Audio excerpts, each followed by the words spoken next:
जय माता दी। स्वागत है दोस्तों आप सभी का आपके चैनल जी जायसवाल यूट्यूब स्टोरी में। दोस्तों आज हम सुनेंगे महाभागवत देवी पुराण का 27वां अध्याय। इस अध्याय में ब्रह्मा विष्णु तथा रति द्वारा प्रार्थना करने पर भगवान शंकर का कामदेव को पुनः जीवित करना है। ब्रह्मा जी के निवेदन पर भगवान शंकर का विवाह के लिए सौम्य रूप धारण करना और बड़े उल्लास के साथ शिव बारात के प्रस्थान का वर्णन है। श्री महादेव जी बोले, तदंतर अपने पति के वियोग के कारण उत्पन्न व्यथा से अत्यंत व्याकुल तथा कृशकाय सर्वांग सुंदरी कामदेव पत्नी रति इंद्र के सम्मुख आकर खड़ी हो गई और आंखों में आंसू भरकर उनसे यह कहने लगी। रति बोली, पूर्व काल में आपके आदेश से मेरे एकमात्र प्राण प्रिय पति कामदेव शिव जी पर बाण चलाकर उसी समय भस्म हो गए थे।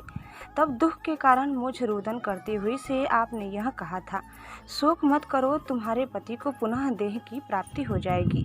उस बाण से मोहित होकर शंकर जी भी इस समय पत्नी प्राप्त कर रहे हैं और इससे आप लोगों का भी मनोरथ पूर्ण हो गया, किंतु मेरे पति तो मर गए और आप उन्हें जीवित करने की चेष्टा नहीं कर रहे हैं।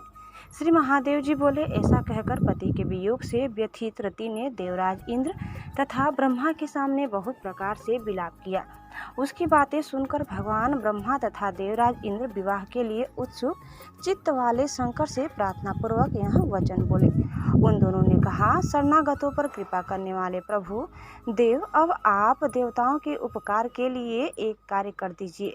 जब हम लोगों का वचन मानकर कामदेव ने आपके ऊपर बाण छोड़ने के लिए प्रस्थान किया था, तब उसने इंद्र के नेतृत्व में आए हुए सभी देवताओं से कहा था, मेरे इस कृत्य से कुपित होकर यदि महादेव मुझे नष्ट कर देंगे, तब आप देवतागण मेरे जीवन के लिए यथोचित प्रयास कीजिएगा।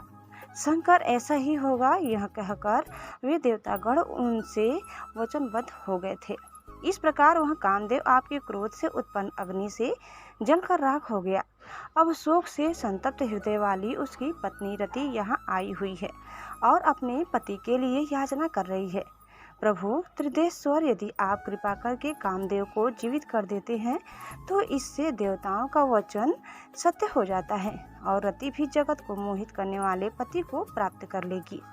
श्री महादेव जी बोले, महामुने, ऐसा सुनकर प्रणत जनों पर कृपा करने वाले महादेव ने फिर से कामदेव को शरीर की प्राप्ति करा दी। तब कामदेव ने देह प्राप्त कर उन महेश्वर को प्रणाम किया और सभी देवताओं का अभिवादन करने के बाद वह रति के पास चला गया। मुनि श्रेष्ठ, इस प्रकार पति कामदेव को प्राप्त करके रति का मन हर्ष से भर उठा और देवतागण प्रसन्नता से युक्त हो गए। मनोहर रात्रि वेला उपस्थित हो गई और चंद्रमा अत्यंत निर्मल हो गया। देवताओं के तेज में वृद्धि हो गई और वे महान उत्सव मनाने लगे।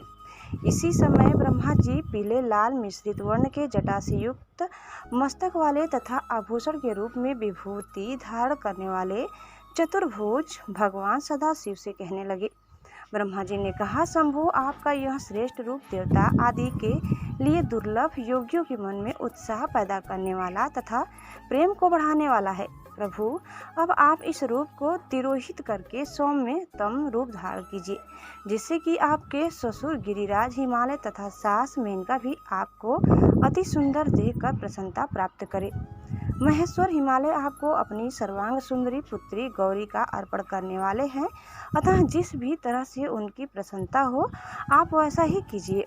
कामदेव का नाश करने वाले देवाधिदेव, आप विवाह में 2 भुजाओं तथा 1 मुख से युक्त उस तरह का अत्यंत सुंदर तथा कल्याणकारी रूप धारण कीजिए, जिससे कि आपको भयानक रूप वाला देखकर कोई भी स्त्री भयभीत न हो। श्री महादेव जी बोले, मुनि श्रेष्ठ, ब्रह्मा के ऐसा कहते ही उसी क्षण भगवान शिव 2 भुजाओं तथा 1 मुख से युक्त सौम्य रूप वाले हो गए।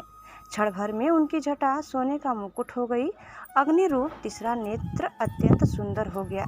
शरीर में लगा हुआ भस्म चंदन हो गया और शेष स्वर्ण का आभूषण हो गए।